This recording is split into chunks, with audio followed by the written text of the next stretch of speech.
I had no access to foreign films in India. I was very interested in films, but I didn't have a library to go to, or there was no like Netflix at that time. And so I was basically just, whatever I can get was through this film society that I was part of, exposure to foreign cinema. And when I came to Texas Tech for graduate school, I was blown away because they had a library inside their International Student Center, like the one that we have, across the corner here. And they made their mission that they would have quality films from every country they had a student from. That was a really interesting perspective to go with. Like, they had students from all over the world, so they had to bring in movies from all over the world, quality movies from pretty much all over the world. And for at least my first whole semester, I watched 3 movies a night. Not kidding, 3 movies a night, literally, back to back. And because I was so hungry for seeing something different than what I'm used to seeing in India. And I think with Netflix and other means, it is so much easier. But it does take a lot of, I think, input to kind of develop your own sensibilities.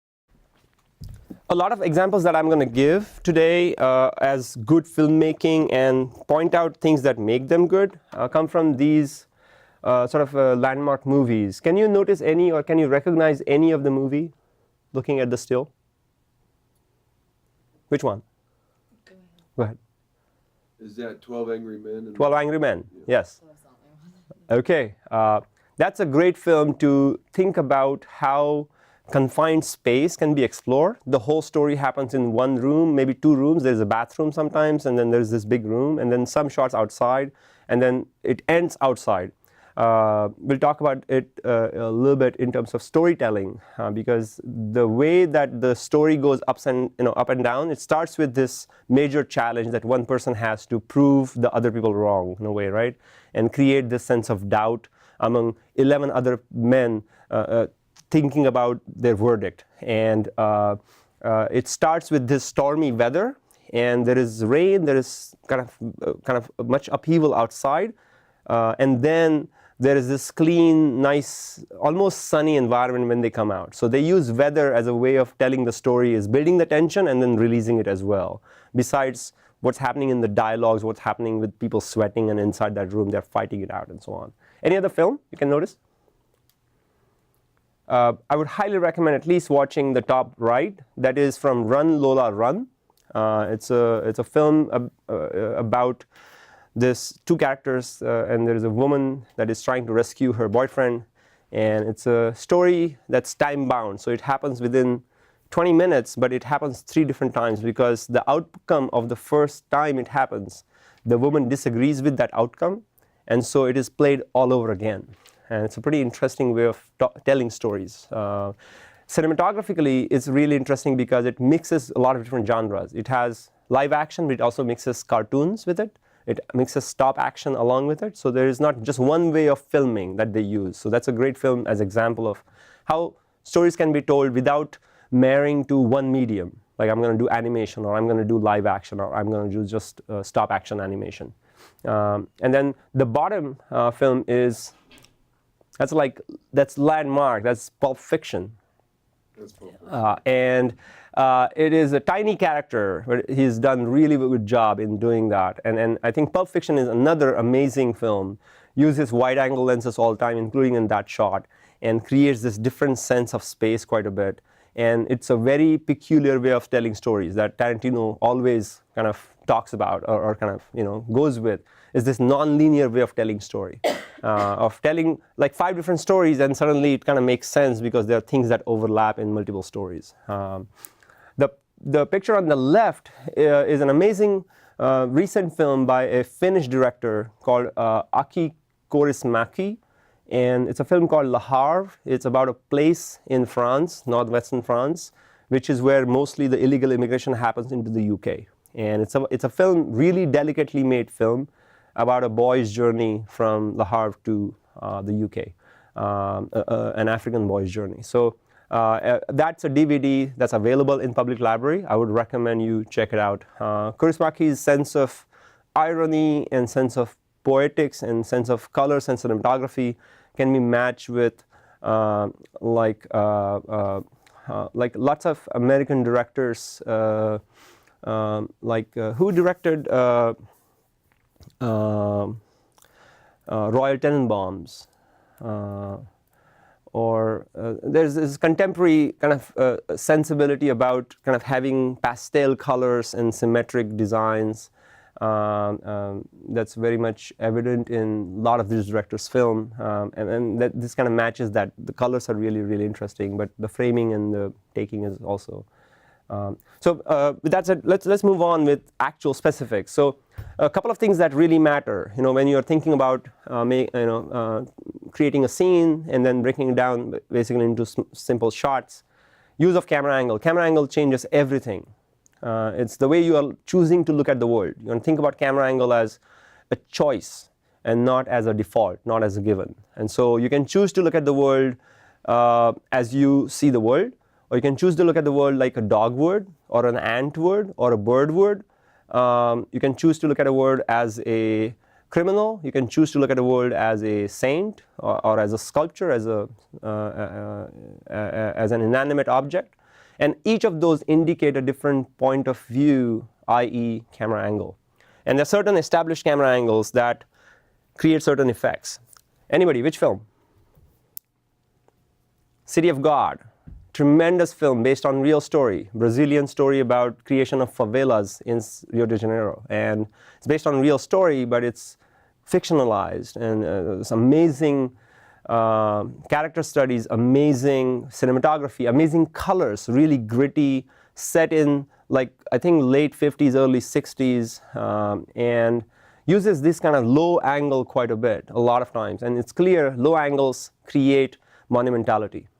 If you want somebody to dominate the scene, if you want a character to become larger than life, here there's a kid of 12, 13 years old, and this is this is the young version of the villain eventually in the film, and the low camera angle really stresses that aspect. Another common example, Terminator. Lots of low angles in 1, 2, 3. Any Terminator, you'll see lots of low angles when you want to make a character dominate the other character.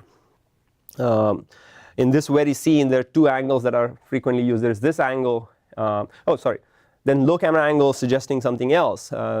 Which film? The Shining. The Shining is Kubrick's another landmark example of how camera angle can dictate who we think is seeing.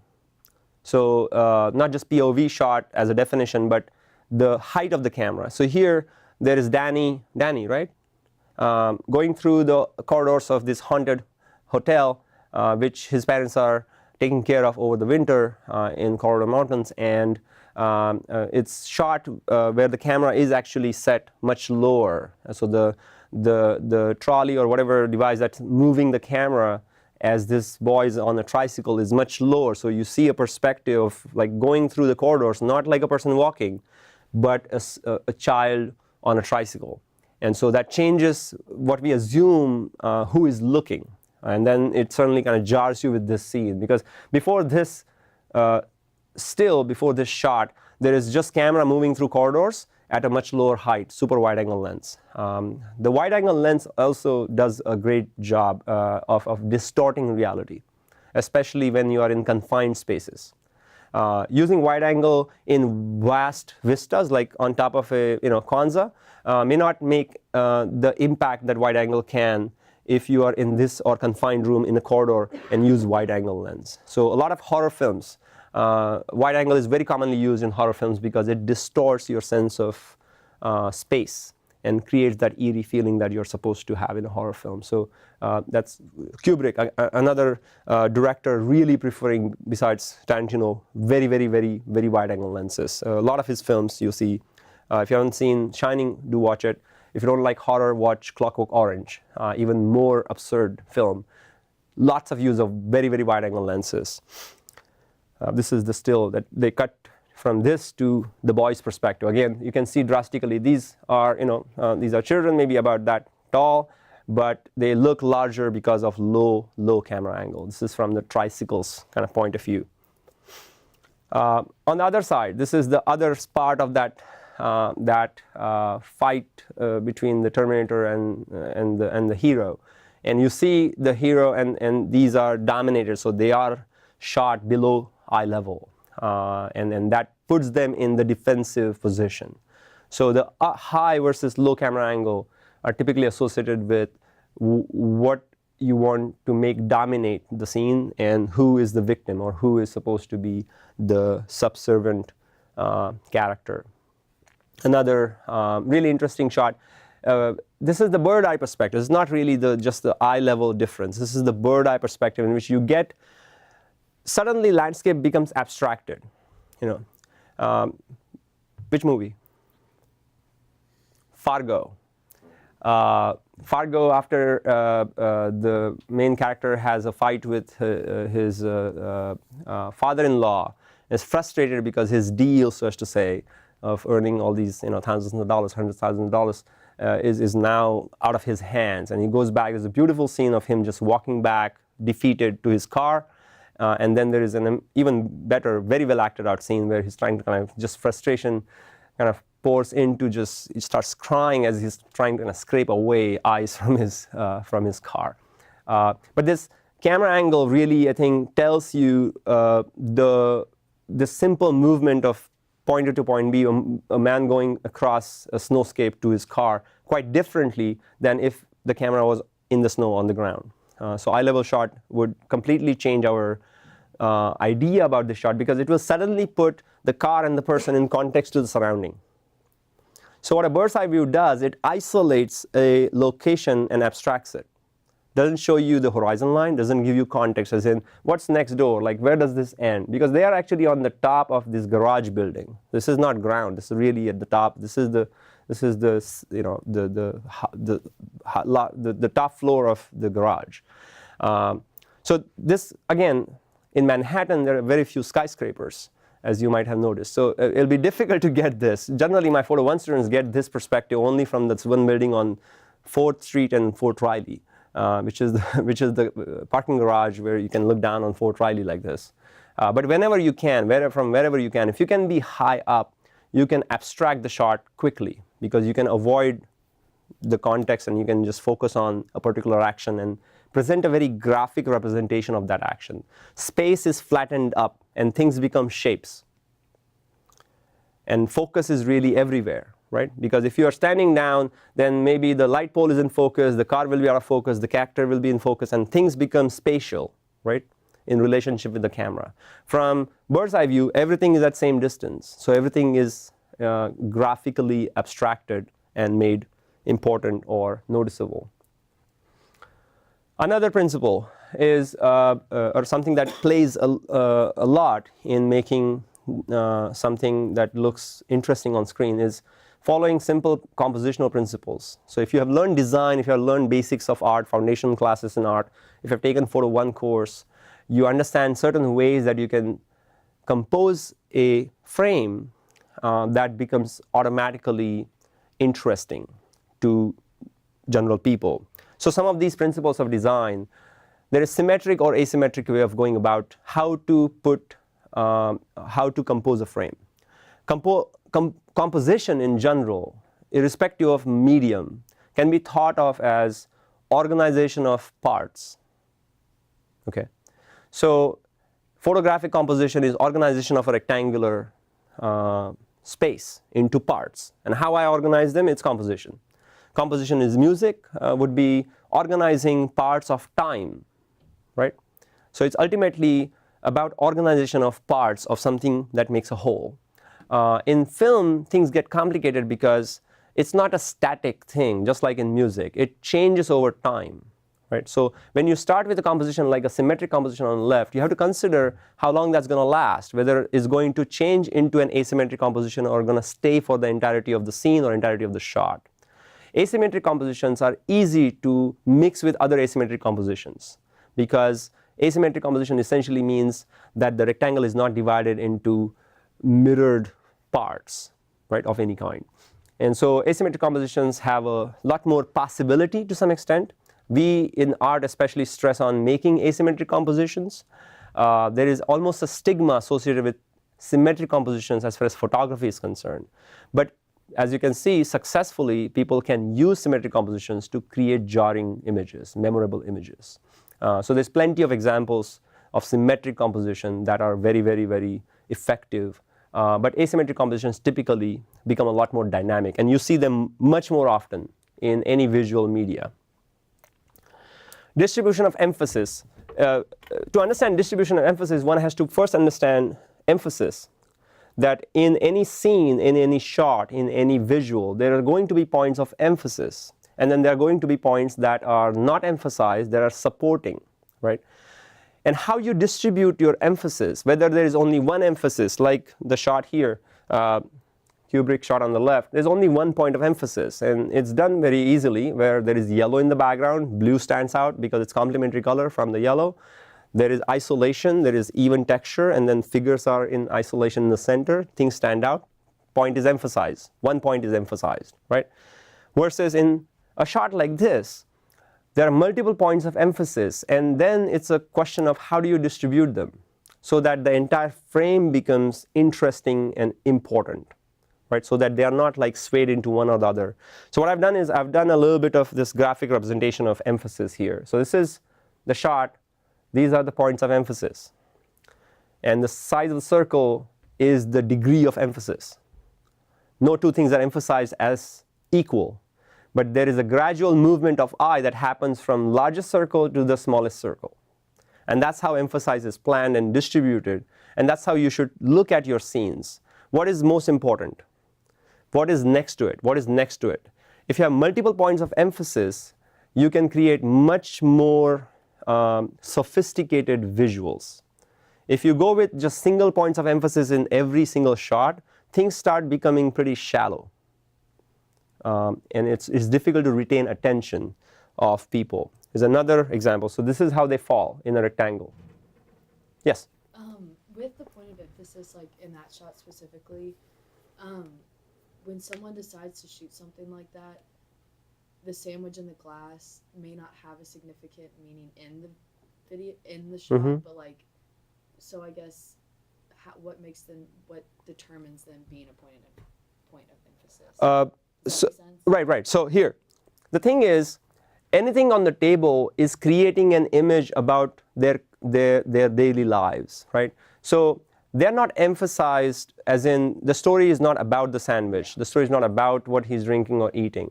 But the story does tell us that they eat white bread. It does tell us that there is a certain kind of independence that the boy enjoys, that he's not being fed, he's independent, and the mother is engaged with reading, literally, right?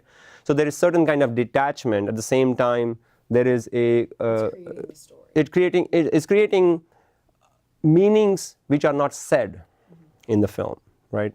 And so these are the characteristics, including the basket in the bag, the bookshelf, all of those feed into, yes, her husband is an author, he's an English writer, right? And he's really desperate writing a fiction of some sort.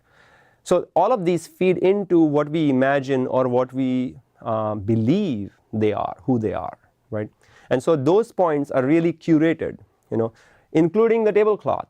There's somebody who made that decision, the production manager made that decision that this should be the tablecloth, based on the characters that the director is trying to kind of emphasize or build.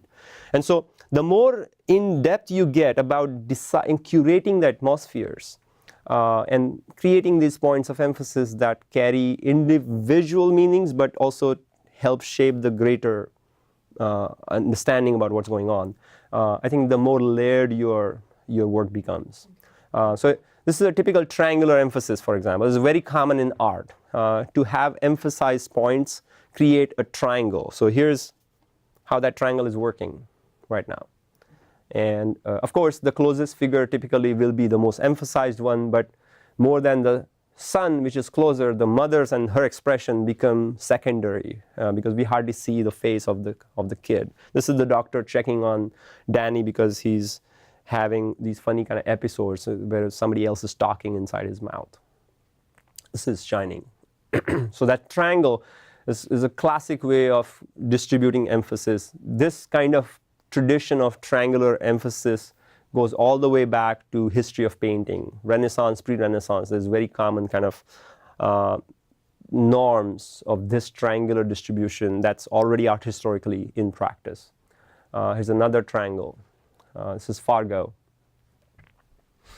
Simple triangle, two people, conversation, subordinate details. Off-camera reference, that's another technique that one can use. It's a photographic technique where the direction in which somebody is looking assumes or creates imaginary world without showing, right? So what they are seeing is like a football or a hockey match rather. They're watching a hockey match and we hear about it, but their expressions tell us about this other content that's going on that engages us because his expressions, his mood is dependent upon what's going on the TV, but we don't see it.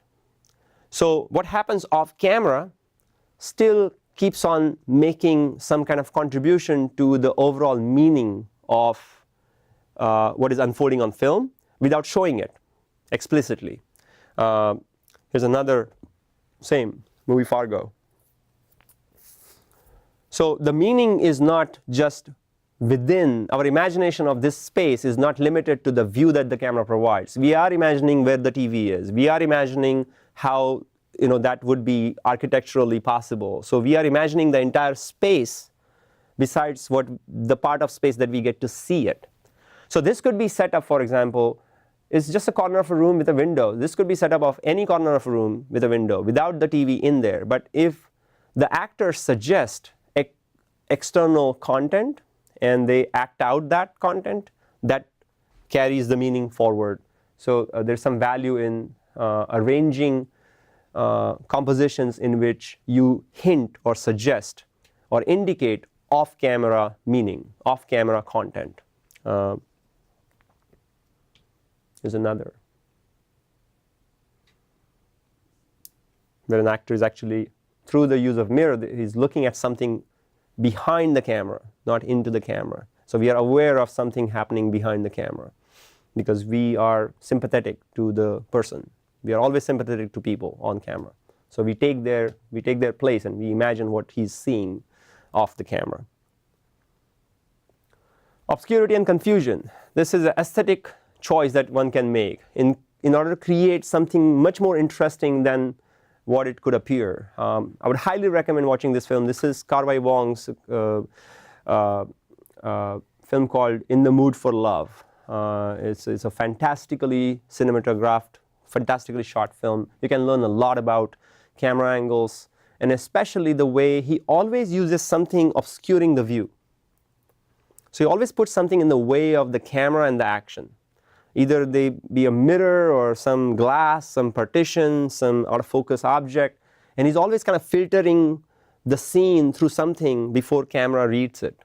And that creates a peculiar claustrophobic almost atmosphere.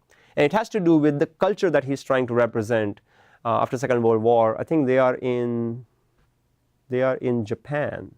And there is this kind of very claustrophobic way of living, very tight quarters, large families, loud, noisy kind of neighbors. And there is this delicate love story about, it's kind of like a negative love story because there are two characters that are neighbors that find out their spouses are dating each other. And culturally they can't reconcile that fact. And it's an amazingly told story, of course, but what's really interesting is the way that mirrors work. Almost always we see multiple kind of reflections of people, or you see people through fog or smoke, or it's really beautifully obscured. Majority of the scene, majority of the rectangle is really not informative. Doesn't show you things that you recognize, but it gives you a mood that is much more important than kind of describing the situation or the environment as such. Here, there's again, you're kind of seeing through a grill, out of focus, into another kind of doorway that shows even depth. So there's deep scene, but it's kind of cut with multiple layers of obscurity. Beautiful colors, amazing colors in this film. We'll watch a little clip at the end of this. Another scene from same film. And you can barely kind of see the actress, which is actually just reflection. It's not the person herself. There. This is a scene where you just kind of see the back of this actress for a moment. Through a curtain, there's doorway, lampshade. Okay, use of lighting, kind of continuation of what we just saw. Lighting is tremendously important. What you're going to see on film, or what your camera is going to catch, is light, right? So as far as that is concerned, scientifically speaking, photography is a strictly business of light, reflecting off of surfaces and entering a camera. And so when you think about photography or cinematography from that perspective of just physics involved in it, how light comes, reflects off of surface, enters the camera, then you really kind of think about how variable it can be and how much it can change, how much the appearance of something can change because the lighting has changed or shaped it. Again, In the Mood for Love, amazing spotlit kind of conditions, lots of time. Again, 3/4 of the frame is black, but there's clear emphasis, there's enough details, enough subject matter, the globe, the phone, the bureaucracy, or the kind of like appearance of this kind of clerical job, and the time being late night, the cigarette, all of those kind of create so much more mood than descriptive lighting would. Like if all the lights were up or we saw tons of details in the background, we wouldn't get that. In the Mood for Love uses this kind of spotlight quite a bit. It also works with permanence of some sort. So for example, there are some scenes in which we see the same space from one side, and in some scene we see the same space from the other side. And so it starts developing a belief in our minds as that this space exists. Because we don't see this at the same time. This is not about like a conversational shot in which we see it from this camera's point, this actor's point, that actor's point. It is some point in story we see it like this. Sometimes in story we see it from behind him. And it creates a different understanding about where he normally sits in his office. Big bank of light on top, beautifully emphasized characters. This is a very difficult film to watch because it's directed by Bela Tarr. Bela Tarr is known for the least number of shots in a film. So his average length of shot is 12-13 minutes, one shot. And that's not a new thing for him. That's not like, oh, I tried this. No, that's like every other film. This comes from a film called Turin Horse. It's a beautifully shot black and white film. Again, black and white has an exaggerated ability to emphasize light and lighting, light direction especially. And so that's another thing that we don't see in K-State 48 quite a bit is the ability that black and white can have in order to set a certain mood, create a certain emotion, and tell a certain story powerfully. So I think paying attention to lighting, and also special lighting done in black and white, can make you aware of those possibilities, that what is possible. Is your story more suitable for black and white treatment or color treatment? There's plenty of amazing examples. Here's this side lighting. Always side lighting of any kind really enhances texture. And so a lot of times studios will use soft side light in order to kind of make subtle textures really brilliantly appear on camera, on film. This picture, the time period in the film is late 1800s, and so the architecture, the textures, and the simplicity and the materials are really, really sort of very, very organic. It's a really beautifully shot film.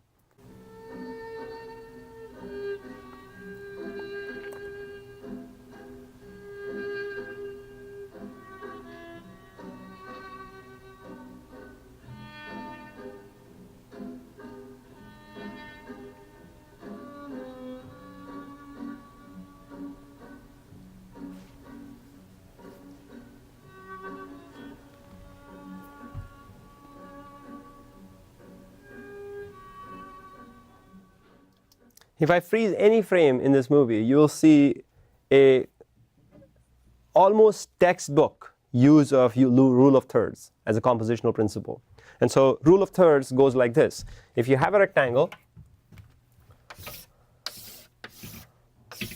and if you divide it down into equal 3 parts on height and width, the point of intersection and the lines that define the 1/3 horizontally and vertically is where you can emphasize subject matter, and it can create typically pretty impressive composition. And most of the times in this film, you'll see, for example, here, she's right at, her face is exactly at that top right intersection. And it will happen over and over again, that she'll be on the left hand 1/3 or right hand 1/3. The horizon will be, on the bottom 1/3. So this is the rule of thirds is really a kind of rock solid rule in photography and cinematography that you can kind of play with as a starting point. I'm not going to play the whole clip; it's too long. But you should, I would say, there's plenty of clips on YouTube. But you should try to watch that film. That's a beautiful, beautiful film. Use of color. Again, Carvai Wong's In the Mood for Love is amazing example. Kind of spot color. So you can have emphasis quickly drawn to a small portion of your composition because it has the color that nothing else repeats, right? No other place in the frame repeats that color. This is one of the last scenes from In the Mood for Love. Here's a little bit more contemporary example. Anybody watch this film? Her. If you've not see this film. This is conceptually brilliant, amazing film. I thought I kind of avoided it because I thought it was kind of hipster film for a while, just looking at colors. It's actually really bold and well done. Again, he wears this shirt no one else does. That he stands out. He's emphasized as the protagonist, as the character, because you go with one color and it stresses him as a figure even when he's really small in the whole landscape. And that's not accident. That's curated. That's really manipulated. These are vibrant colors. Sometimes colors show a certain time period. You'll see a lot of times films that are supposed to show time period from late 50s, 60s will have vibrant, brilliant colors, and that's related to the kind of visual culture that comes from that time period.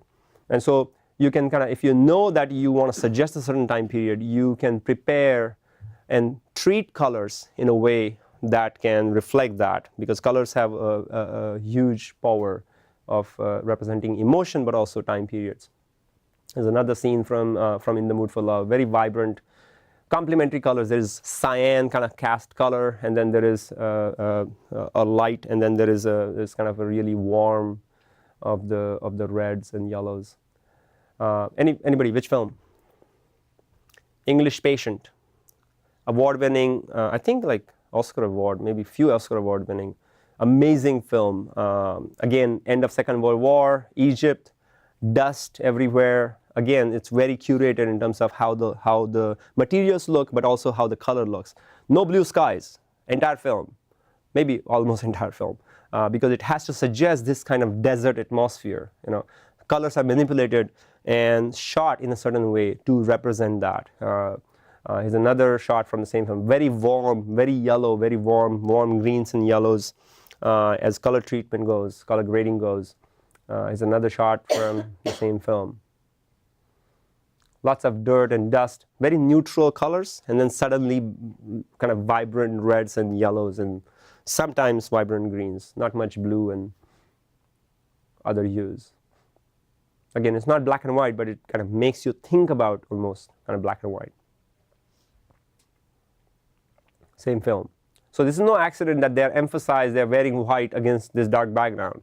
It's curated this way because they want to make a statement of standing out among this dirty, dusty kind of environment.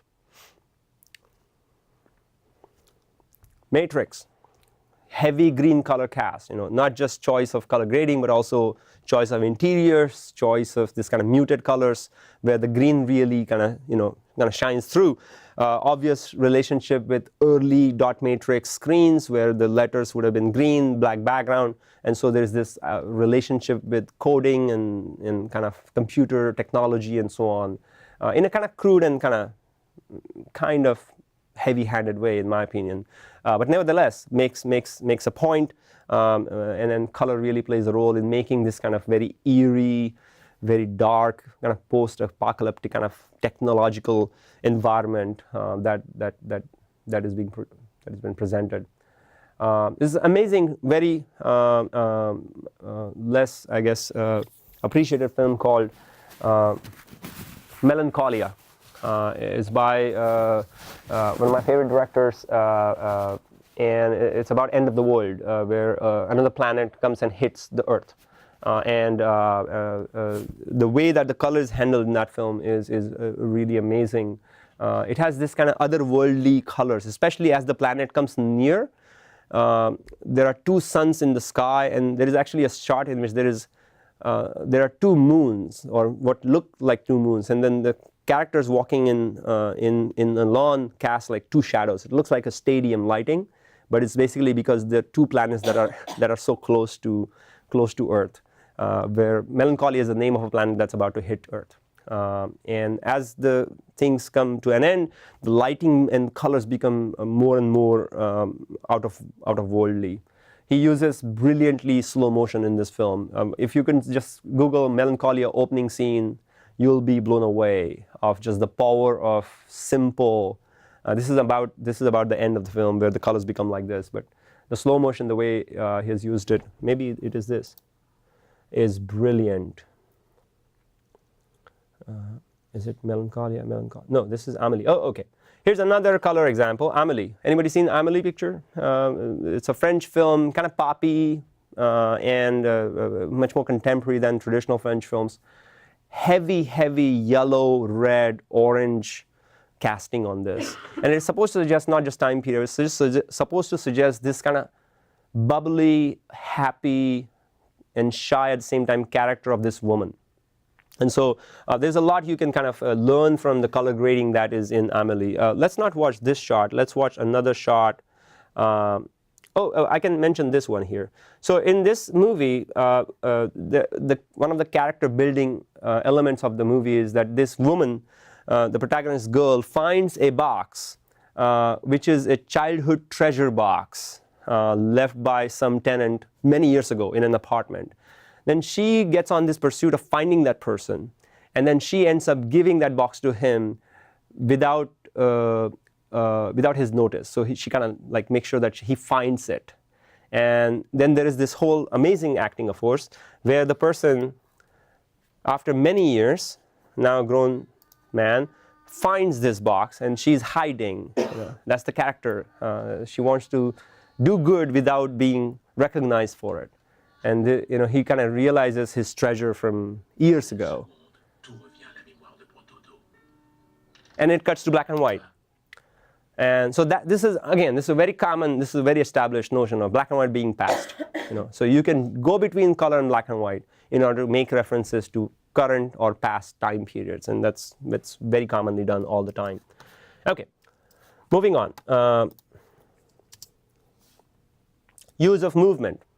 That's one thing that is now drastically different from photography, because all of the stuff that I talked about, I can talk about this in a photography lecture, and it applies because all of those criteria, those elements help make good photographs. Now, where the movement comes in, cinematography stands out as a different thing. This way of moving things is there is always a revealing quality to this shot.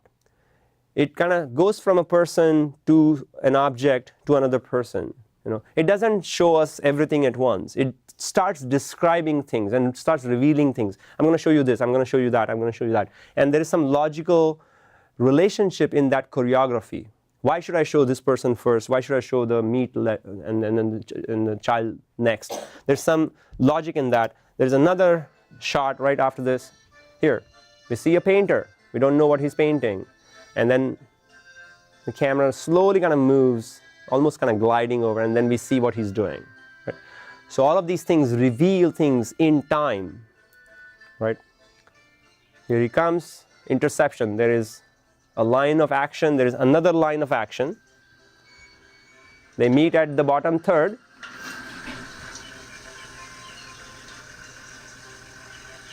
À l'aéroport international.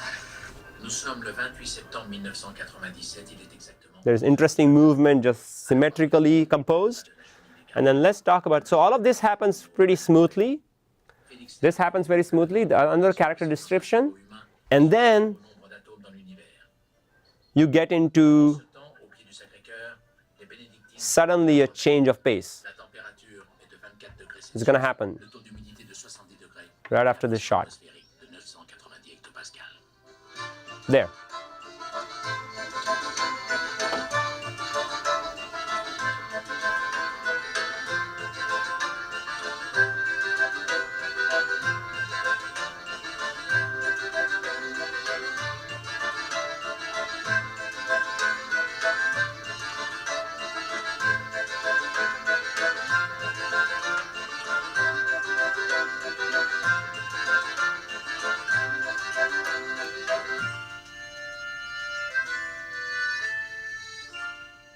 See how much they actually go with the beat. Very much in editing, there's lots of jump cuts, and what happens is it sets a different kind of rhythm. It kind of goes from very slow music, mostly narration, into suddenly this burst of energy, right?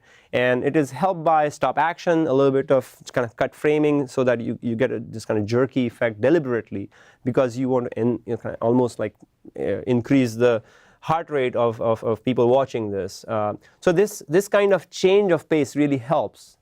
If you just kind of follow one kind of movement, if you just keep on doing this from here to here, from here to here, then you're Ken Burns. And you could just do that in the software, because that's what it happens. Like always just going from left to right, right to left at the same pace creates a very monotonous product, final image.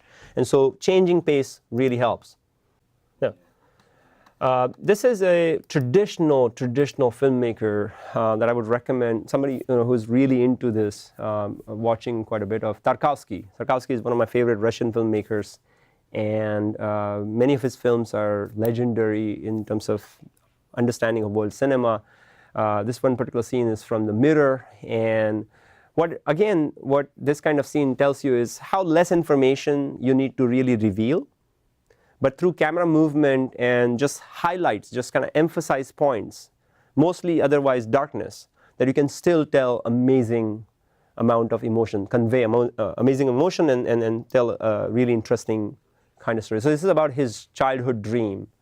And so the whole movement and the camera and what you see on screen is kind of very, very vague, and kind of memories that you remember, like that you can imagine from childhood. But look at choreography. How people go off screen and come on screen, and how camera starts to follow something and gives them room, and then somebody else takes on, camera follows that.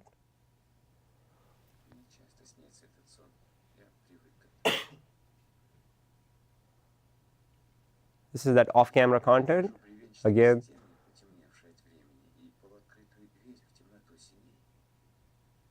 That character leaves, and then we follow something else. Непосильная радость омрачается ожиданием пробуждения. Иногда что-то случается, и мне перестает сниться и дом, и сосны вокруг дома моего детства. Тогда я начинаю тосковать. Я жду и не могу дождаться этого сна, в котором я опять увижу себя ребенком. И снова почувствую себя. Stop here. Tarkovsky's films are also an exercise in patience, because we are in a culture where we are so used to like these abrupt cuts and kind of just accelerated pace of all visuals around us, that watching something like Tarkovsky's films becomes almost like we have to like look around, like, because if you just keep on looking at screen, not much action actually happens. And I think that's something that I really feel one has to evaluate, is that how do you edit, and how would you define what is the normal length or what is the average length of your shots? There are ways like Bellatar, average length being like 12-13 minutes, versus Editor's Award a few years ago, Born Supremacy, I think. Average length of shot is like 1.3 seconds or less, or something like that. That's the kind of jitter, right? And you can create that very easily nowadays. But I think there is value in pacing yourself, or having certain rhythm in how you describe time.